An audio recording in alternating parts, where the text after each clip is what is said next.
2 years ago, I stood on the porch with a torn backpack, 10 crumpled dollars in my pocket, and my father's voice cutting through the night. Get out. You're not my problem anymore. The door slammed. The porch light went out.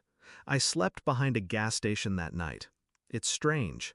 I still remember when he used to carry me on his shoulders after soccer games, when Mom made my favorite soup and we'd eat together like we were something close to a family.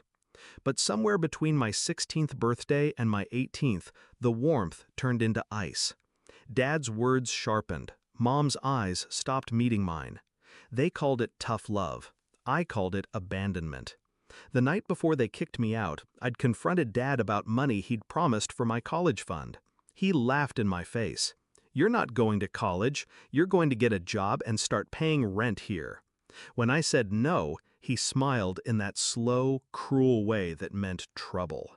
"You think you're too good for this family? Then leave."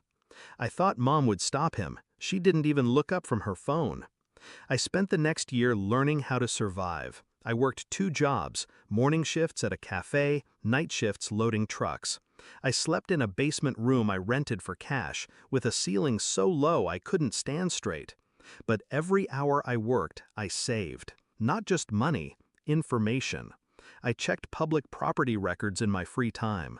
I read about mortgages, liens, eviction laws. I learned how money moves when no one's paying attention. Because even then, I knew this story wasn't over. The first crack came from a mutual acquaintance, my old neighbor, Mrs. Lane. She called me one rainy Thursday. "Your folks' house is on the market," she said. "Rumor is they're drowning in debt." I didn't say much, just thanked her. But that night, I stayed up until 3 a.m. digging. It was true. They'd refinanced twice, maxed out credit lines. The house was slipping through their fingers. And that's when I saw it, a foreclosure notice, set for public auction in 3 months. I didn't gloat, I didn't send a warning, I just started preparing. I met with a real estate agent under a fake LLC I'd registered online for $75. We attended the auction. One bidder, me. By the end of the day, I owned the deed to my parents' house. For 2 months, I kept my distance. I renovated it. Fresh paint, repaired floors, new appliances. I turned it into something warm, mine. I moved in on a Sunday morning, sat on the same porch where I'd once stood in the dark with $10 in my hand. This time, the keys were mine. The knock came 3 weeks later. I opened the door to find my father, thinner now, eyes darting. Mom stood behind him, her makeup smudged. He tried to smile. "We heard you're living here now. Thought maybe we could work something out." I leaned against the doorframe. Work something out? Mom stepped forward, her voice softer than I remembered. "It's just, we don't have anywhere to stay right now. We could help around the house, pay you back eventually." I let the silence stretch until Dad shifted uncomfortably. "Do you remember," I said slowly, "how much money you gave me when you kicked me out?" He blanked. "That's not $10. I kept my voice even. "And a warning to never come back." Mom's jaw tightened. "That was a long time ago. We're still your family." I smiled, not kindly.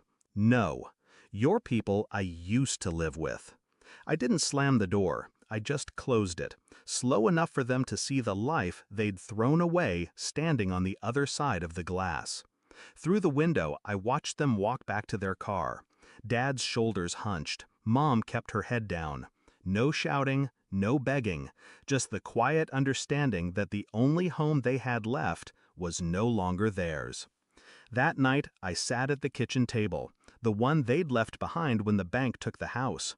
The same spot where Dad once told me I'd never make it on my own. The irony tasted better than any revenge I'd imagined. People think revenge is fire and rage. It isn't. It's patience. It's building something so solid they can't touch it, then watching as they realize they burned every bridge to reach it. 2 years ago, they left me with $10. Now, I own the roof over their heads, and they'll never live under it again.